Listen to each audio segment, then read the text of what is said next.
Well, hello there, and welcome back to Mr. E's Mysteries and Magics, brought to you by RP Magic Shop. Check out their website below. Please sign up for their newsletter every month.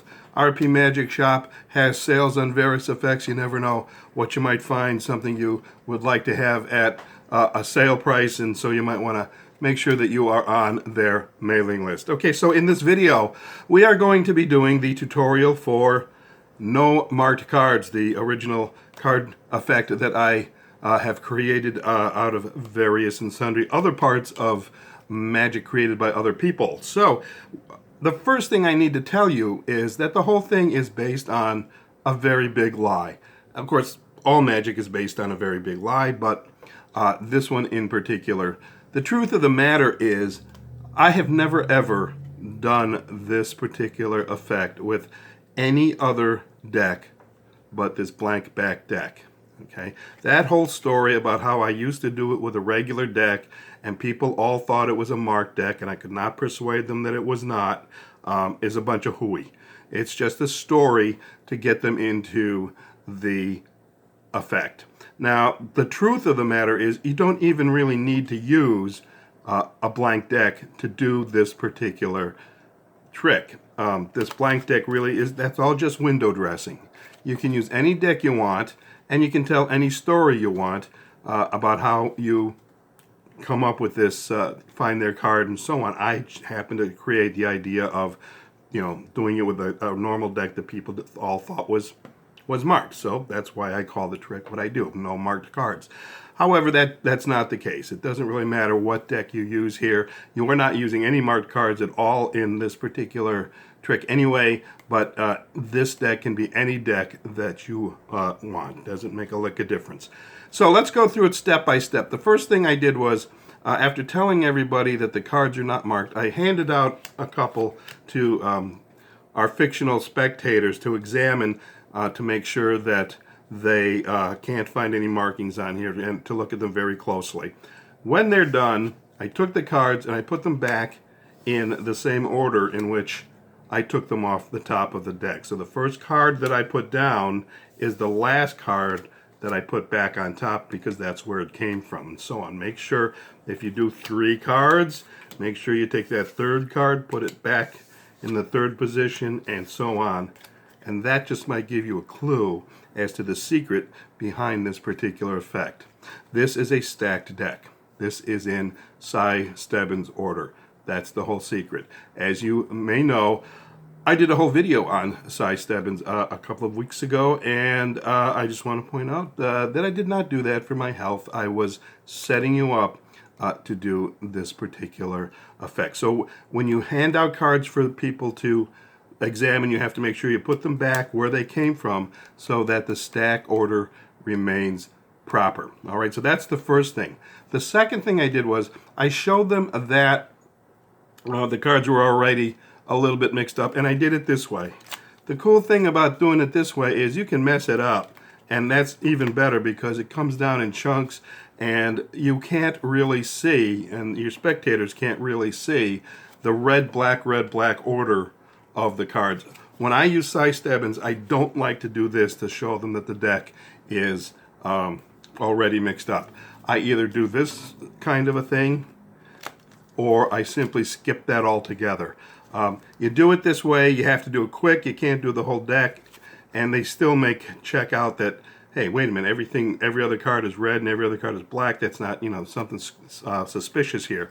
You don't want to get into that. So I avoid using that kind of fan spread to show them the mixed up order when I'm using a Si Stebbins stack especially. Okay, so that's what I do there. Now, the next thing I did, and I didn't do it particularly well on the demo, but I did a Si Stebbins shuffle. It's a false shuffle, and it's basically you take a pack of cards, and what it is you're really just doing a series of cuts.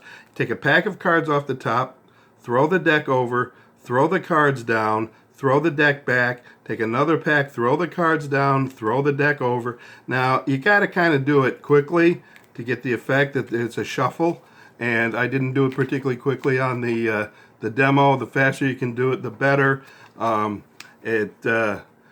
it can be a little bit suspicious if you don't do it well, like I did on that particular occasion. But if you do it well, if you do it fast enough, no one is ever going to notice. And you don't need to do it a lot, and you don't need to call attention to it. You can just do it while you're talking to them about the marked cards or what have you. So that's another little tip. Now, the reason I use that particular shuffle is because it is written up in Si Stebbins' own book, Card Tricks and How They Are Performed. He used it. I just did it as a tribute to him. I've seen a video that says brand new Si Stebbins shuffle, and that's exactly the shuffle that they showed. Yeah, well, yeah, it's brand new if you consider something about 125 years old a brand new, because that's about the time that Si Stebbins started to publicize his stack order. So no, it is not brand new, not by any stretch of the imagination. And again, I just used it because that was Si Stebbins' own creation in tribute to him. And you can use any false shuffle that you want. It doesn't really matter. Just as long as you use some shuffle that will not ruin the order of the Si Stebbins stack. Okay, so one thing that I did skip after the shuffle, I did not do this in the video. You can put the cards down and you can have your spectators cut the cards as often as they want. They can cut them back and forth as long as they're common cuts and nothing like a triple cut or anything like that. Again, not important that you do it. I left it out of the demo video. You can do it if you want. You can skip it if you want. It's up to you. A very flexible type of effect this one is. You can do it a lot of different ways, and I'm going to apologize right here that this is going to be a little bit of a long explanation because there are very many variations and subtleties to this particular effect, as you may have noticed already, and we're going to go into all of them so that you have a real good idea of how to use this.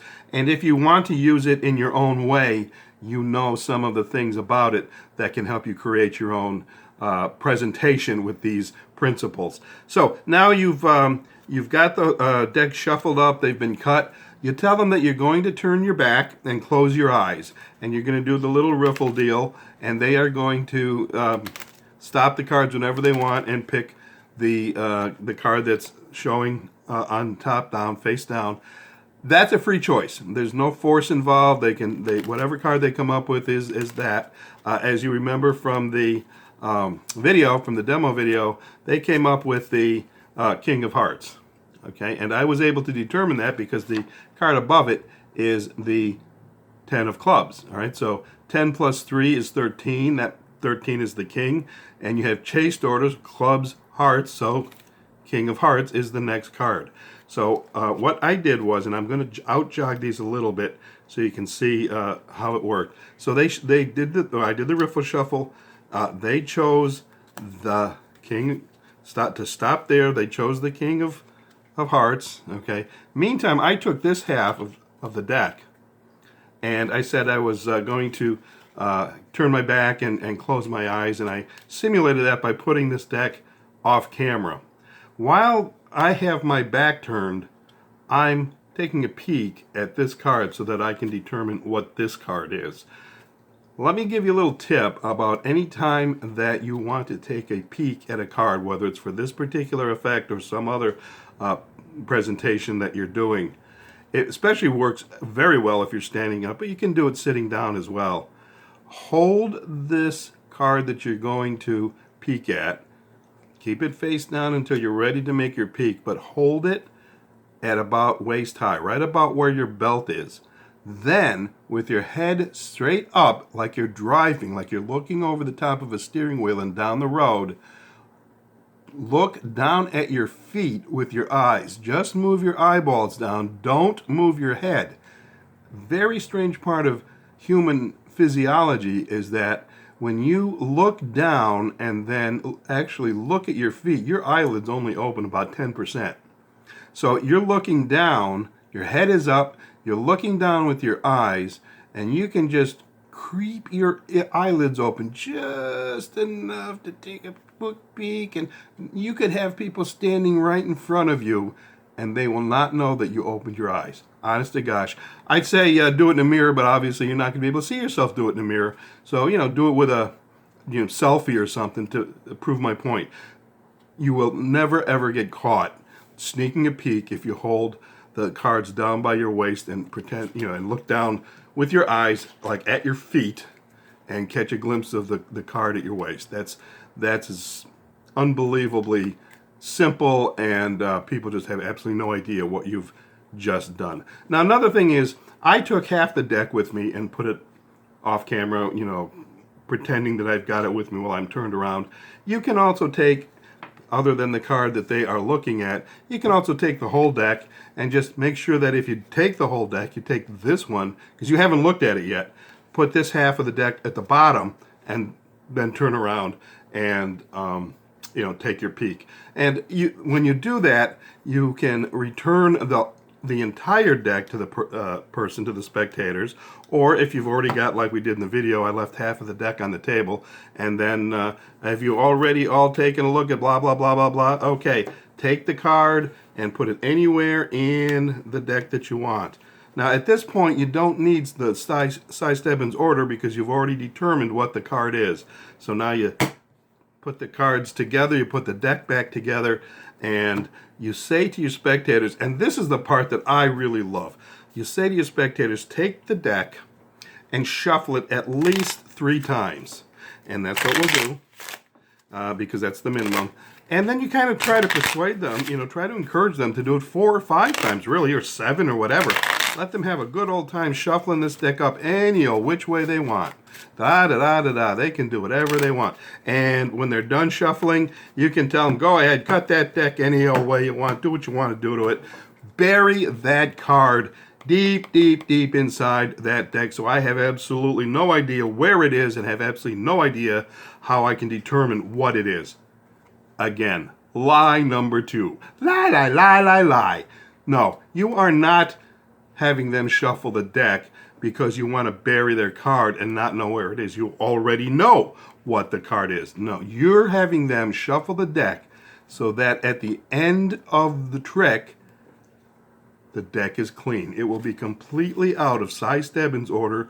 They'll never be able to understand what you did. The order is destroyed. You put the deck aside, and the funny thing about it is that you have gotten your spectators to do your dirty work for you. They have cleaned up the trick for you, and they have absolutely no idea that they did this. When I first came up with this idea of having the spectators do that, frankly, I started to giggle a couple times when I was doing it. I had to stop myself because I knew what I was doing, and I knew I was lying.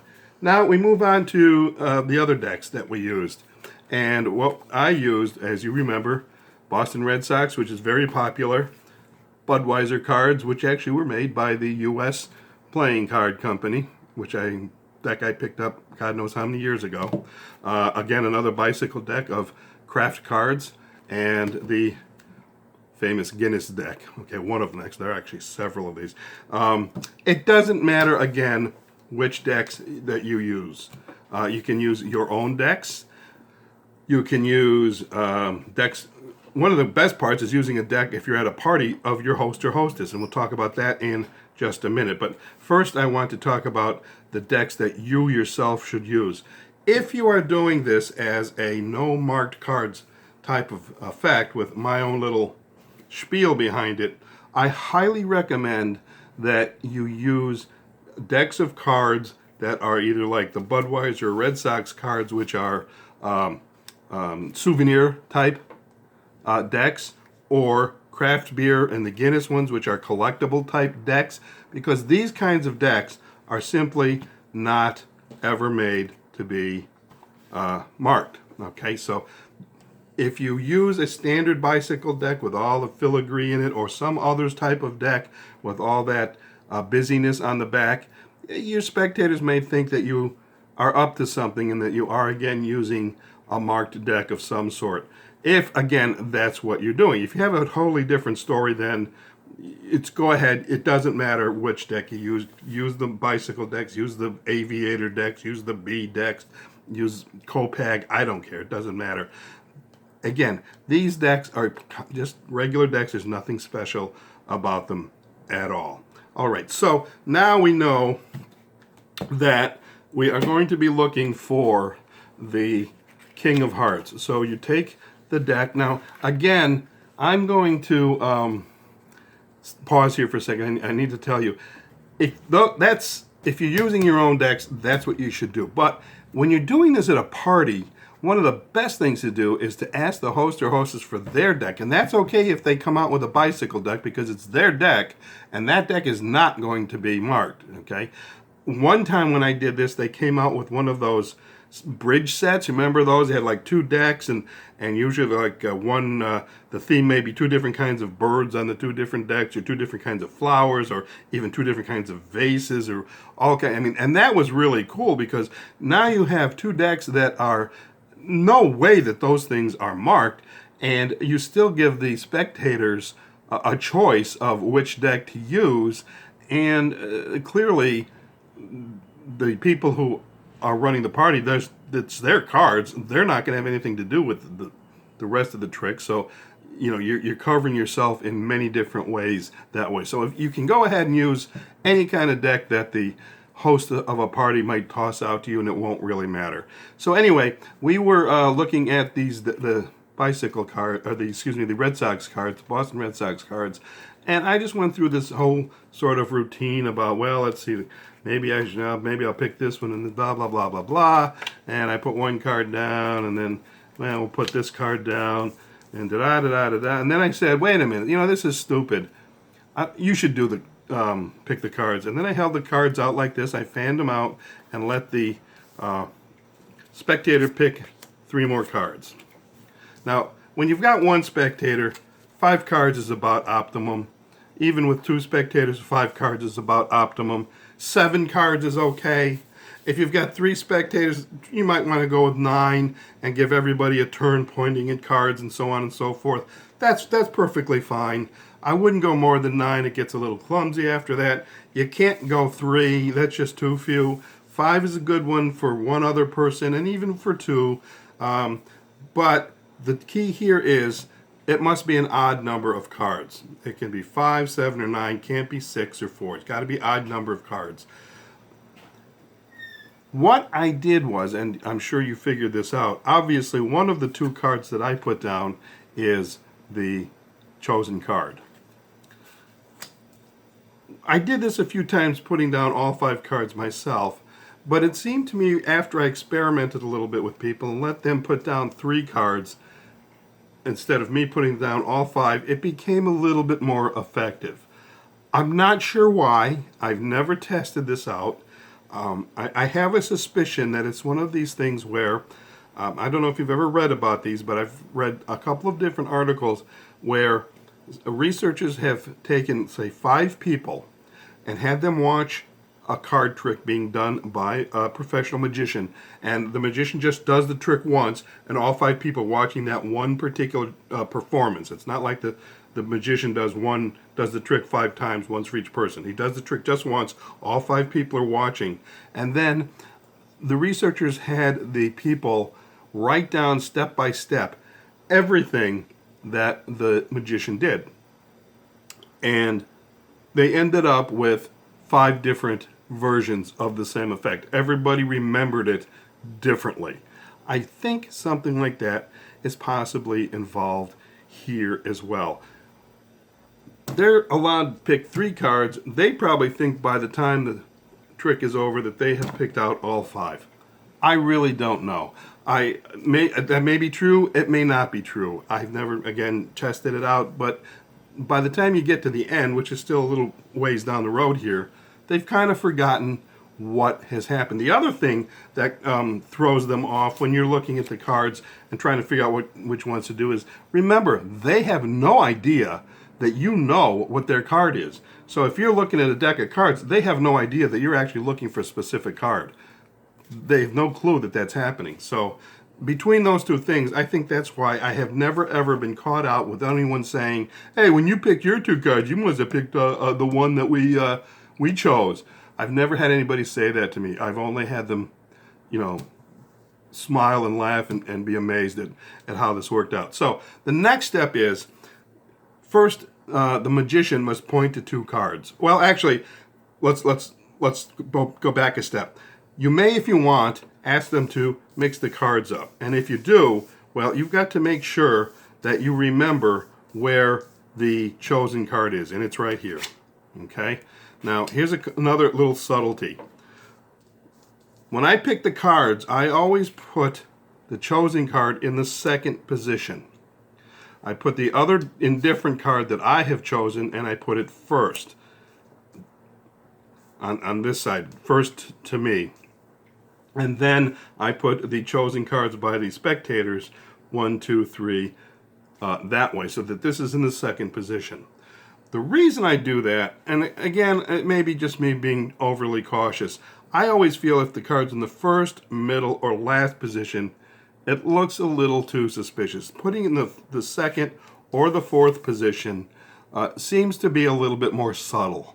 Okay, but well, you can't put it in the fourth position because you're only picking 2 cards, so you put it in the second position. Now, at this point, as I said earlier, you can ask the spectators if they want to mix the cards up, and they may say yes and do it. And again, if they do it, you have to make sure you're following the chosen card, just like a game of 3-card Monte, and you have to make sure that you know where that card ends up. If they say no, well, then you've got the card here, and it's not in one of the 3 most obvious places. It's in one of the 2 more subtle places, so you can move on from there. So, now, the next thing is pointing at the cards. Well, I think you can figure out what's going on next.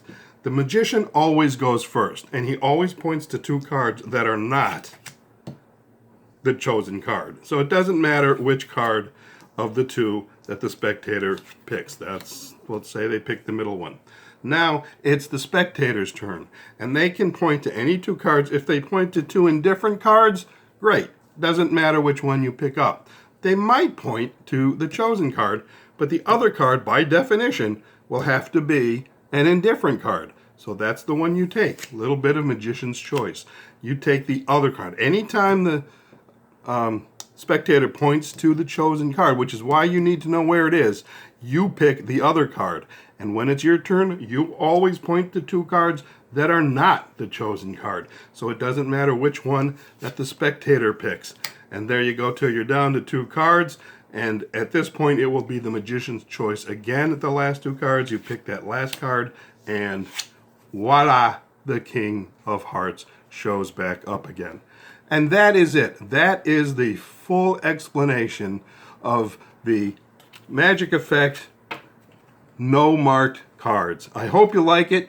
I hope you use it. I hope you try it out. And I hope that when you do, you leave them baffled.